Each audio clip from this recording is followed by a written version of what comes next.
নওগাঁ জেলাতে একটা বৃদ্ধাশ্রম আছে। বৃদ্ধাশ্রমের নাম হচ্ছে বেলা শেষে। নাম কি ভাই? বেলা শেষে এই বৃদ্ধাশ্রমের নাম। বেলা শেষে বৃদ্ধাশ্রমের যিনি আপনার পৃষ্ঠপোষক এবং এটা যে ওনার, যিনি চেয়ারম্যান, একজন ভদ্র মহিলা। তিনি সম্ভবত বাংলা ভিশন টেলিভিশনের একটা সাক্ষাৎকার দিয়েছেন, ইন্টারভিউ দিয়েছেন। ইন্টারভিউটা আমরা সোশ্যাল মিডিয়ার কল্যাণে শুনেছি। 2 ছেলে বিদেশে ডাক্তারি করে। কয় ছেলে? 2 ছেলে। মায়ের খবর নেয় না, মা ঘরে বিছানায় শুয়ে পায়খানা পেশাব করে ভরে ফেলেছে। এই মহিলা ওই মহিলাটাকে বৃদ্ধাশ্রমে প্রথমে ঢাকা মেডিকেল নিয়ে চিকিৎসা করিয়েছে, এরপরে বৃদ্ধাশ্রমে স্থান দিয়েছে। মৃত্যু শয্যায় শায়িত মা, তার এই অবস্থা বাচ্চাদেরকে জানানো হয়েছে বিদেশে। 2 ছেলে বিদেশ থেকে এসেছে। এই বৃদ্ধাশ্রমের ওনার যিনি, তিনি বলছেন যে আমি সন্তানের কথা আমি অবাক বিষয়ে লক্ষ্য করেছি যে তারা করলোটা কি। বিদেশ থেকে এসে মৃত্যু শয্যায় শায়িত মায়ের হাত থেকে টিপসই নিচ্ছে আপনার বিভিন্ন স্ট্যাম্পে, বিভিন্ন দলিলে মায়ের কাছ থেকে হাতের আঙ্গুল থেকে হাতের আঙ্গুলের ছাপ নিচ্ছে। মানে মায়ের নামে স্থাবর অস্থাবর সম্পদ যা আছে সব লিখে নিল। লিখে নেওয়ার পরে এই মহিলাকে বলছে যে আপনি আমার বোনের মতো, আমার মাকে আপনি মায়ের মতো দেখবেন। আমরা যেহেতু বিদেশ থাকি, বিদেশে গিয়ে টাকা পয়সা যা পাঠানো দরকার সব পাঠাবো। তো এই কথা বলে 2 ছেলে ডাক্তার, উন্নত দেশে থাকে, পশ্চিমা দেশে থাকে। এই গেল আর সেই গেল। এই মহিলা মারা গেছে পর্যন্ত কোনোদিন ফোন দিয়ে জিজ্ঞেস করে নাই আমার মাকে বেঁচে আছেন না মরে গেছেন। এই পৃথিবীর চরম বাস্তবতা আমাদেরকে বারংবার চোখে আঙ্গুল দিয়ে দেখিয়েছে। কোরআন ছাড়া আপনি অন্ধ, আপনার সন্তানের ভবিষ্যৎ অন্ধকার। ঠিক কিনা বলেন? সুতরাং স্বপ্ন যাই দেখেন না কেন, সন্তানদেরকে কোরআন কারীম শেখান। ডাক্তার বানাবেন, ইঞ্জিনিয়ার বানাবেন, দিনদার ডাক্তার বানান, দিনদার ইঞ্জিনিয়ার বানান, দিনদার লয়ার, ব্যারিস্টার, প্রফেসর বানান। দেশ উন্নত হবে, রাষ্ট্র উন্নত হবে, আপনি সম্মানিত হবেন, দুনিয়াতে সম্মানিত হবেন আখিরাতে। কিন্তু কোরআনহীন, দ্বীনহীন, ইসলাম বাদ দিয়ে একেবারে সেকুলারিজমকে বিশ্বাস করে পশ্চিমাদার ধাঁচে ছোট্ট বাচ্চাদেরকে, মেয়েদেরকে হাফ প্যান্ট পরাবেন, জিন্সের প্যান্ট পরাবেন, ফতুয়া গায়ে দিয়ে মার্কেটে ছেড়ে দেবেন, কপালে ঝাড়ুর বাড়ি আছে। ঠিক কিনা যেটা বলতে হবে? ঝাড়ুর বাড়ি আছে। ওই সেনাবাহিনীর যৌথ অভিযান যখন চলছে, এয়ারপোর্টে এক ভদ্র মহিলার গাড়ি সার্চ করেছে। মহিলা ড্রিঙ্কস করছে, মদ্যপান করছে। সেনাবাহিনী অফিসার বের করেছে, দেখে মদের বোতল সহ। মহিলা বলে আমাকে হ্যারাসমেন্ট করছেন কেন? আমি তো মদ খাচ্ছি, আমার লাইসেন্স আছে। নাউজুবিল্লাহ বলবেন না? খুব গর্বের সাথে বলছে আপনি আমাকে হ্যারাসমেন্ট করছেন কেন? আমি মদ খাচ্ছি, আমার লাইসেন্স আছে। আমার বাপ মা জানে, আমার স্বামী জানে, সবাই জানে আমি মদ খাই, সবাইকে জানাই শোনাই আমি খাই। আপনি আমাকে হ্যারাসমেন্ট করছেন কেন? আমি সেই ইন্টারভিউটা দেখেছি। খোঁজখবর তো রাখতে হয় দুনিয়াতে, নসিহত করতে এগুলো গোটা দুনিয়ার রূপ যদি না জানি ওষুধ দেবো কোন জায়গায়? ঠিক কিনা বলেন?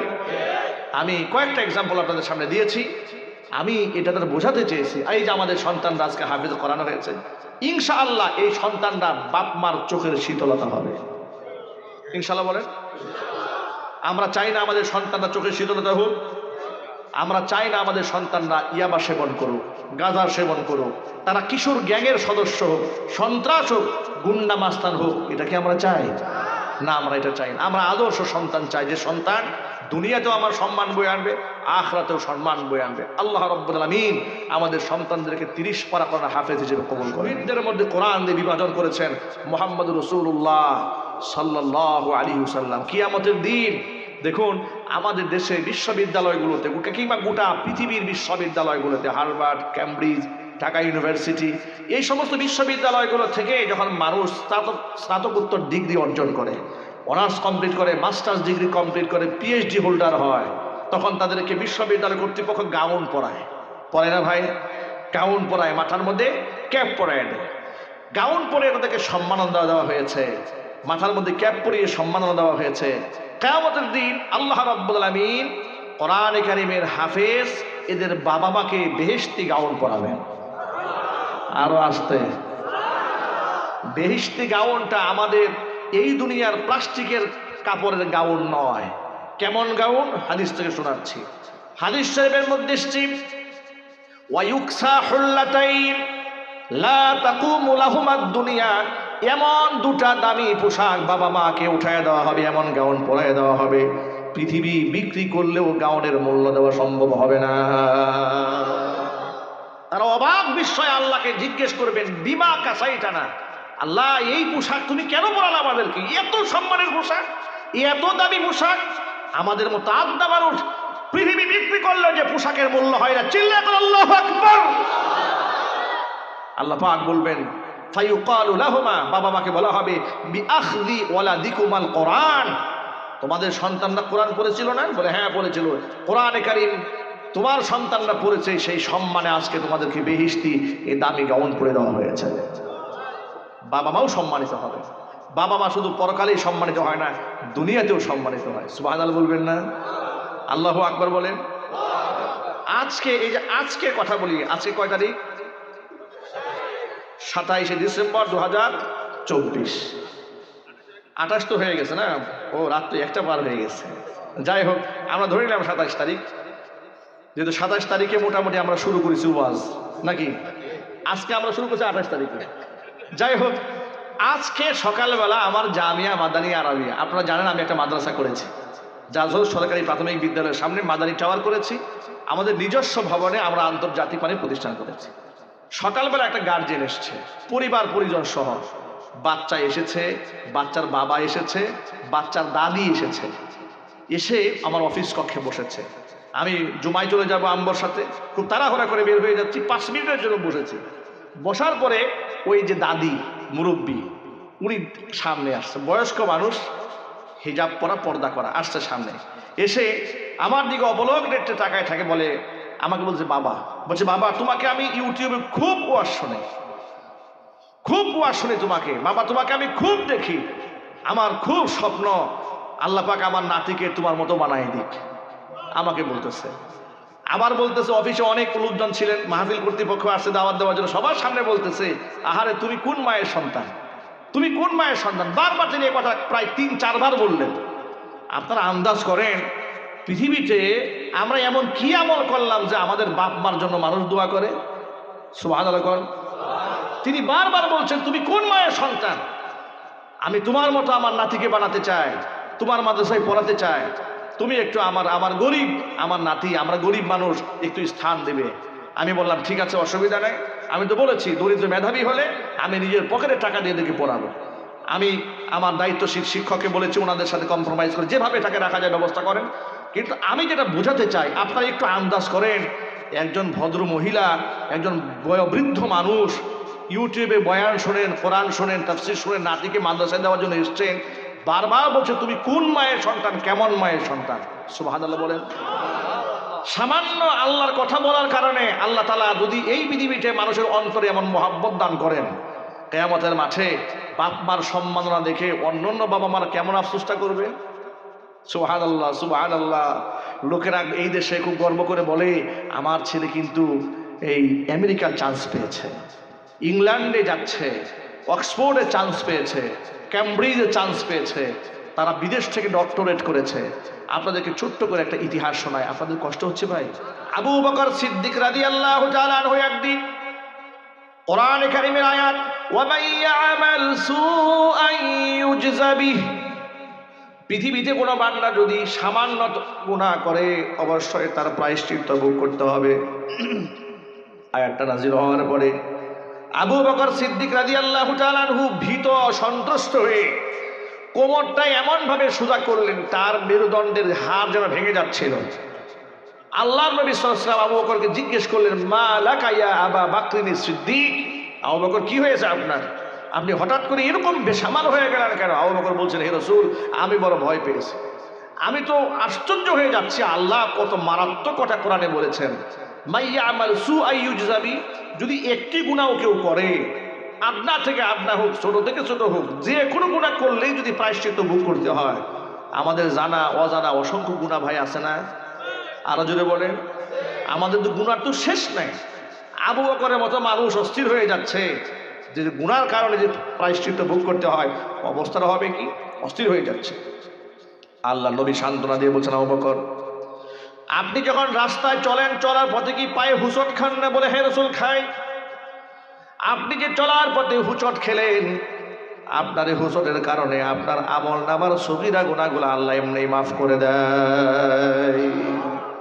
সুতরাং ইমানদার বান্দাদের জীবনে হারাবার কিছু নাই, খুয়াবার কিছু নাই। ইমানদার সব সময় ভরসা রাখে কার উপরে? যদি বলুন কার উপরে? আল্লাহর উপর ভরসা রাখলে আল্লাহ পাক তার জন্য যথেষ্ট হয়ে যায়। মান ইয়াতাওয়াক্কাল আলাল্লাহ ফাহুয়া হাসবুহ ওয়া মান ইয়াত্তাকিল্লাহা ইয়াজআল লাহু মাখরাজা ওয়া ইয়ারযুকুহু মিন হাইসু লা ইয়াহতাসিব। ভরসা যদি হয় আল্লাহর উপরে, আল্লাহই তার জন্য যথেষ্ট হয়ে যায়। যেই ব্যক্তি আল্লাহকে ভয় করে, তাকে অবলম্বন করে, আল্লাহ পাক ব্যক্তির জন্য মুক্তির রাস্তা খুলে দেন। জোরে বলেন সুবহানাল্লাহ। এই যে আজকে আমাদের সোনার ছেলেরা মাথায় পাগড়ি পেয়েছে, এরা কতটা সম্মানিত, কতটা মর্যাদার পাত্র পৃথিবীতে হয়েছে আপনারা আন্দাজও করতে পারবেন না। আমি 11 বছর বয়সে আল্লাহ আমাকে হাফেজ বানিয়েছেন। 11 বছর বয়সের পর থেকে আমার গোটা আজকে 38 বছর বয়স আমার চলে। এই 38 বছর পর্যন্ত জীবনে খুব কম মানুষ আমাকে নাম ধরে ডেকেছে। শিশুকাল থেকে লোকেরা হাফেজ সাহেব বলে সম্বোধন করত। সুবহানাল্লাহ বলেন। কিসের কারণে? কোরআনের কারণে। মসজিদে গিয়েছি, ছোট বাচ্চাদেরকে সামনে দেয় না, পিছনে ধাক্কা দিয়ে সরাই দেয়। আমাদেরকে চেনে হাফেজ সামনে আসে। কোনো মজলিসে গিয়ে শিশুকালে গিয়েছি, হাফেজ হয়েছি মাত্র। মজলিসে গিয়েছি, এই হুজুরকে বসতে দাও, হুজুর বলে সম্বোধন করেছে। বাবার বয়সের লোকেরা, দাদার বয়সের লোকেরা, নানার বয়সের লোকেরা আপনি বলে সম্বোধন করেছেন। এখনো পর্যন্ত অনেক উস্তাদেরা আপনি বলে সম্বোধন করেন। সুবহানাল্লাহ বলবেন না? কোরআনের সম্মানে মানুষকে আল্লাহ পাক সম্মানিত করেন। সাহাবায়ে কেরাম রাদিয়াল্লাহু তাআলা আনহুম আজমাইন, তাদের মধ্যে একজন সাহাবীর নাম ছিল উবাই ইবনে কাব রাদিয়াল্লাহু তাআলা আনহু। তিনি প্রসিদ্ধ ছিলেন কাতেবে ওহী হিসেবে। কোরআনে কারীম নাজিল হলে লিখে যারা সংরক্ষণ করতেন তাদের মধ্যে বিখ্যাত একজন ব্যক্তির নাম হচ্ছে উবাই ইবনে কাব। উবাই ইবনে কাবকে রাসূল সাল্লাল্লাহু আলাইহি ওয়াসাল্লাম একদিন ডেকে বলছেন, উবাই আমারানি আন আকরা আলাইকা লাম ইয়াকুনিল্লাযীনা কাফারু মিন আহলিল কিতাব। আল্লাহ আমাকে হুকুম করেছে আমি যেন তোমার কোরআন তেলাওয়াত করে শোনাই। সুবহানাল্লাহ বাড়ি গিয়ে বলবেন। একটু বোঝার চেষ্টা করেন।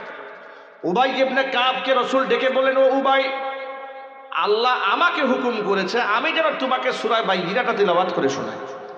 উবাই ইবনে কাব এখান থেকে পয়েন্ট একটা বের করে ফেলেছেন। তিনি বললেন, হে রাসূল, আওয়া সাম্মানি ইয়া রাসূলুল্লাহ, আল্লাহ যে আমাকে শোনাতে বলেছে, আল্লাহকে আমার নাম বলছে নাকি?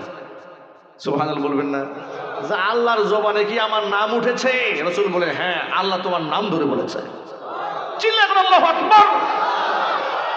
কোরআনের সাথে সম্পৃক্ত ব্যক্তিদের ইজ্জত আল্লাহ পাক এভাবে বাড়িয়ে দেন। শুহাদায়ে উহুদ, উহুদের ময়দানে শহীদদেরকে শোয়ানো হচ্ছে। 70 জন সাহাবী শাহাদাত বরণ করেছেন। শহীদদের কোনো হিসাব হবে না, শহীদরা বিনা হিসেবে আল্লাহর জান্নাতে যাবে। 35টা কবর খনন করা হয়েছে উহুদের ময়দানে। 70 জন সাহাবীকে শোয়ানো হবে, পাশাপাশি নয়, লম্বালম্বি করে, সামনে একজন পেছনে একজন। এখন সামনে কাকে শোয়াবেন, পেছনে কাকে শোয়াবেন? কাকে সামনে রাখবেন মাথার কাছে, কাকে পায়ের কাছে রাখবেন? শহীদদেরকে কবরে শোয়াবার ক্ষেত্রে রাসূল উপস্থিত সাহাবীদের কাছ থেকে মতামত শুনতে চাচ্ছেন। সাহাবীরা বলো তো, এই 2 জন যাকে এই কবরে শোয়ানো হবে, এই দুজনের মধ্যে তুলনামূলকভাবে কোরআন তেলাওয়াত বেশি পারদর্শিতার সাথে কে তেলাওয়াত করতে পারে? সাহাবায়ে কেরাম বলতেন, হে রাসূল, ইনার তুলনায় ইনি একটু বেশি ভালো তেলাওয়াত করতে জানতেন। যার ব্যাপারে সাহাবায়ে কেরাম ঘোষণা করতেন ইনি কোরআনটা বেশি ভালো জানতেন, শহীদদের মধ্যে ক্লাসিফিকেশন করে তাকে আল্লাহ নবী মাথার কাছে শোয়ার স্থান করে দিয়েছেন।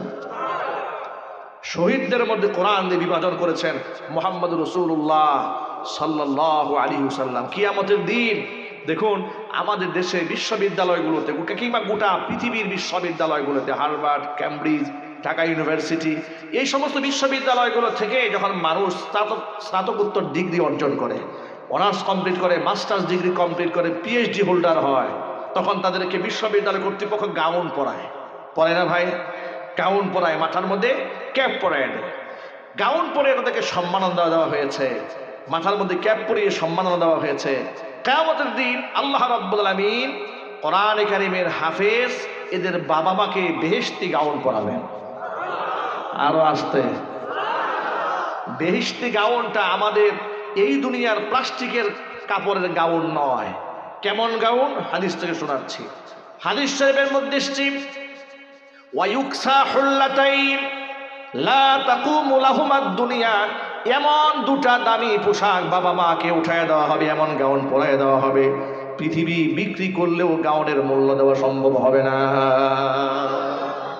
তারা অবাক বিস্ময়ে আল্লাহকে জিজ্ঞেস করবেন, বিমা কাসাইটা না, আল্লাহ এই পোশাক তুমি কেন পরালে আমাদেরকে? এত সম্মানের পোশাক, এত দামি পোশাক, আমাদের মতো আদনা মানুষ পৃথিবী বিক্রি করলেও যে পোশাকের মূল্য হয় না। চিল্লায় বলেন আল্লাহু আকবার।